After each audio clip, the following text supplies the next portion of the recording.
You called? Oh yeah, yeah. I have a proposition for you. Alright, it's gonna seem a little bit out there, but imperialistic America. Are you sure? Oh, I'm very sure. Explain. Alright, let's just start off with the basics. Our military. Right now our military is pretty lacking around the world. I mean, we control like nowhere. Out in, Europe and Asia and all that. Yeah. And we're not seen as like a driving force out there.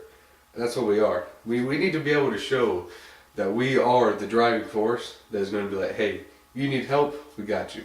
And we need to have that like idea of like, we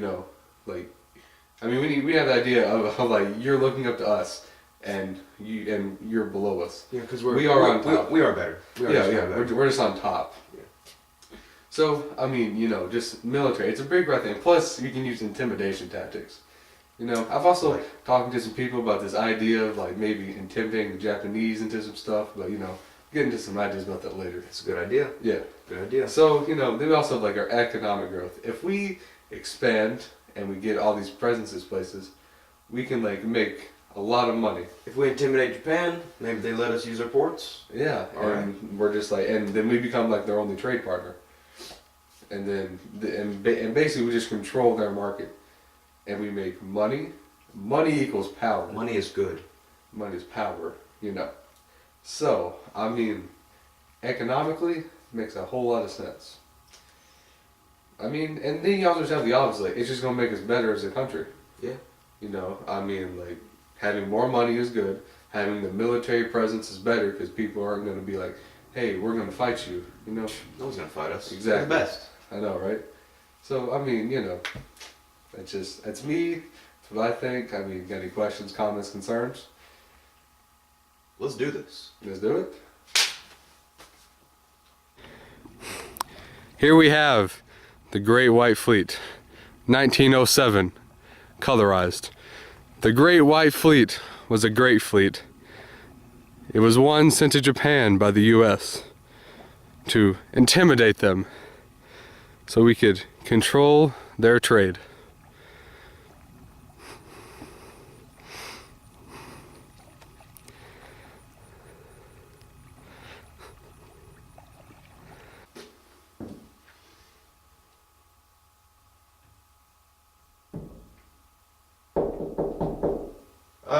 That is that American who is going to buy Alaska. That fool. Come in.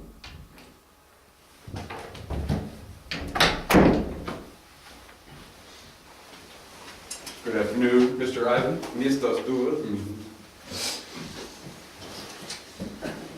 Now, I will only be taking $10 million for Alaska. No less. Alright, I'm just going to keep it like, honest with you. Check right now, 5 mil, right now, out the door. 5 million. You insult me. 5 You insult the motherland. Alright. It's only okay. 5.5 million. 5.5. Are you a child? This is ridiculous. I should have you thrown out. You gotta come down. 10 mil, that's just a little bit. It's a little bit overpriced. 8 million. 6.8 million right now. I'll sign the check. Right now. 7.8. 7 million. 7.6. 7.3 million right now. And be mine out the door. You ain't gotta worry about it again. Mr. William Stewart, you drive a hard bargain, I must admit. Alaska will be yours, 7.2 million. Alright. Please, sign here.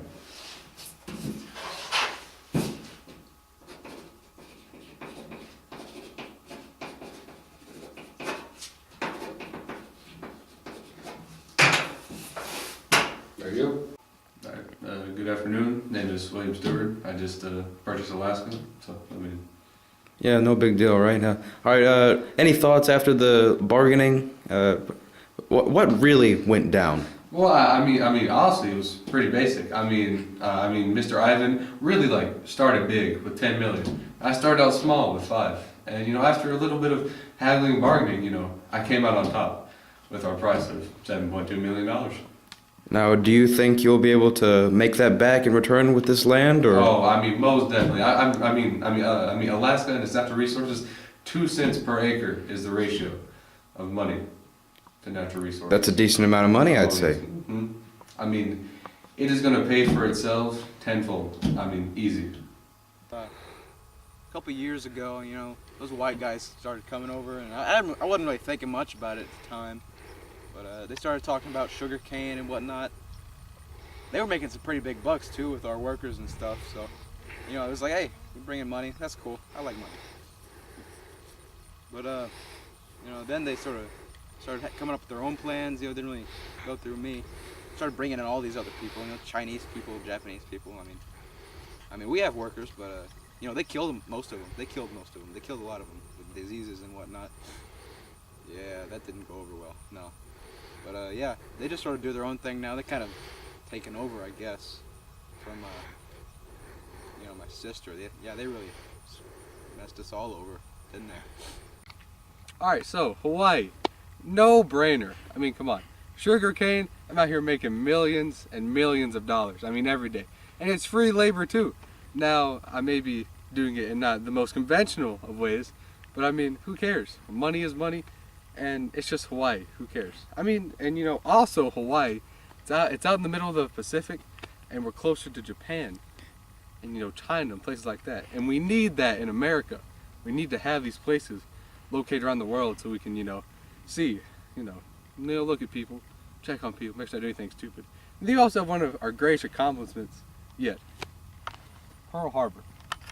Pearl Harbor being a military base that is just so conveniently located, like what I said earlier.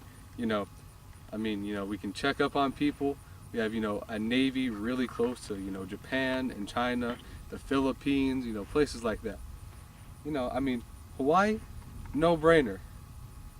Come today, make millions. It's like a great place. It's really nice, pretty looking. The U.S. has always wanted. I mean, it's only like 50 miles off the coast of Florida. It's so conveniently located, like, why wouldn't we want it? So, I mean, there were some events that happened to make us be like, Cuba's gonna be ours. Something like, whenever the Spanish blow up one of our ships, like the USS Maine, like, come on, like, why would they do such a thing? I mean, I don't get it sometimes, man. Some people are just terrible people. I mean, and and you also think the Spanish were treating the Cuban people, I mean, horribly. I mean, it's nothing that we would ever do, obviously. I mean, like treating them bad, like depriving them of food and rights and, just killing them for no reason. I mean, the U.S. would never do such a thing. Nah. But, I mean, it's just, why would you do that? And, then after the Maine got blown up, the American people were all behind. We need to get Spain. We need to get them back in the back. We need to help fix Cuba. But we were having a little bit of trouble. But then our man Jose Marti, man, he was a lifesaver. I mean, he came and he helped rally these Cuban people behind the American cause and be like, man, we want out. We want America. And so after that, we started Spanish-American War. It was a jolly good short war. Oh man. I mean, some people called it jolly. I mean, most people called it splendid. I mean, myself, I prefer to call it a splendid war. It was just so easy and nice. And I mean, you had like the Rough Riders. Man, the Rough Riders, oh man, they were just on top of their game, man. I mean, they went out there, they just destroyed the Spanish people. I mean, like, you could have asked for anything better than what they did for us. And I mean, Cuba. Cuba. Dude, don't even get me started on Cuba again. But I mean, Cuba. I'm loving it. Here is the lost footage of the USS Maine, just moments before its tragic explosion. Look at it go.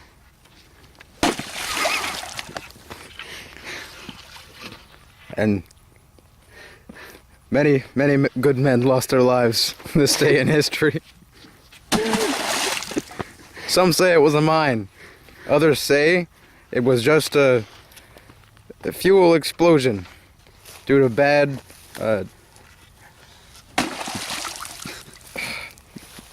bad design. Woo! And there it goes. 1900, the Foraker Act was passed, and that gave Puerto Rico, which we had recently acquired from Spain through the Spanish-American War, and things. We also got Guam with that acquisition. But 1900, the Foraker Act. What it did was it made Puerto Rico to where it wasn't a territory yet, and you know, they had no right to vote in any elections or anything like that. You know, they really couldn't really do anything as far as America goes. They had no right to vote. You know, they had no rights like that. But then, in 1917, the Jones Act was passed, which made it a territory, a full territory. You know, as the Foraker Act only made it like half of the territory. Jones Act made it full territory. They could vote. They couldn't vote in the U.S. elections still, and because they're not a state, and they still aren't a state yet. But there have been plenty of. They're trying to. Some of them are trying to right now. And that's about it. All right, Spanish-American War was ended by the Treaty of Paris, and in that, the U.S. gained the Philippines. Well, I mean, obviously, naturally, the Philippine people were not very, on board with this idea. So what happened was that they started a revolt against the Americans, and and it ended up being a Filipino-American War. Lasted about 3 years, and there were over 200,000 Filipino lives lost due to violence and famine and things that we brought while we were over there fighting. Obviously America won. I mean, why wouldn't we? Come on, we're America. But and they went to go to Jones Act, which it's pretty basic. Pretty much what it boils down to is that we said we would one day gain independence, and that happened a little while down the road in 1946. We were a little late to the game as far as trade with China goes. So what we decided was our buddy Secretary John Hay, he decided he was going to write the open door policy. Now, albeit, nobody really agreed to the open door policy as far as foreign powers go, but they also didn't disagree with it, which that means it passed. So, with the open door policy, that meant that no one country could really take over too much, power over China, which meant we were in the clear for trade. Now, there was a lot of foreign presence in China at this time, and that did not make a lot of people happy. A lot of people felt uncomfortable, like their rights were being infringed on. So, a group called the Peaceful Harmonious Fist, they started what's called the Boxer Revolution, and that was what included 55 days of pecking, and it was just riots, essentially, just fights, lots of fights. Man, have you noticed that we've got so many foreign people here all the time now trading with us in China? This is very strange, but I think it's okay. This is very good for our economics. Hello. Oh.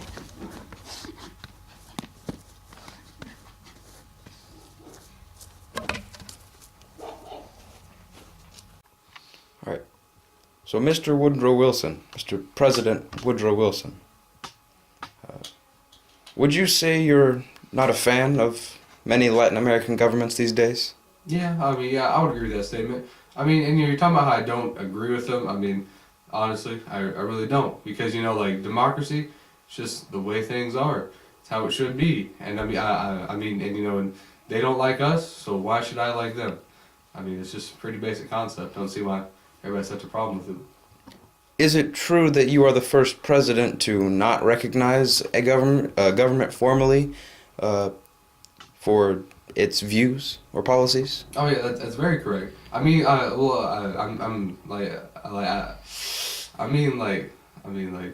If you're sitting there and you're having countries that are like, man, let's just kill people because of what they believe in, things like that, just not right. And you have governments that are just like totally over control of their people, and I mean they're just sitting there, you know, killing people, like not giving them rights that they should be granted.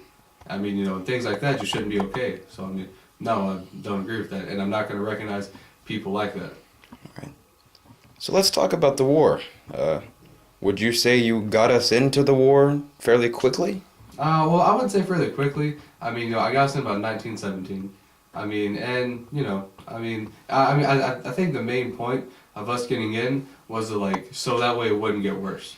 I mean, we were kind of the middleman between Britain and Germany, and you know, we were there to help stop it. And we sided with Britain because you know, Britain, you know, is in our eyes a better power, and they're doing the right thing. So you know, for us, for us getting in kind of later, it was it was to help stop it so it didn't continue for longer on. All right. Thank you for your time. All right, good afternoon, President Theodore Roosevelt. I'm just here to kind of ask you a few questions, if you don't mind me. Of course. All right, I guess my very first question. Can you explain to me like your big stick ideology, you know, as you call it? In the world today, there are many nations and peoples who would like to take on the U.S., test its power. What you've got to show them is, while speaking softly, so as not to start anything, show them with your big stick or naval fleet that you are not to be messed with. Okay, I guess moving on to my next question. Now, what would you say your greatest accomplishments are since you've been president? I've done a great many things. I think something we can all be proud of is the construction of the Panama Canal and the liberation of the people. Now, there were plenty of people who lost their lives in the making of the Panama Canal, but it will spread democracy and freedom throughout the world. Do you have anything else that you're very, very proud of since you've been in office? Well, this wasn't while I was in office, but it's a great story. Okay. Oh yeah, we'll take those. When I was Assistant Secretary of the Navy, and we were going into the Spanish-American War, I was not about to sit on my hind end all day and just watch as our boys went and fought for us. Mm-hmm. So I started what we called the Rough Riders, and we fought well. Okay.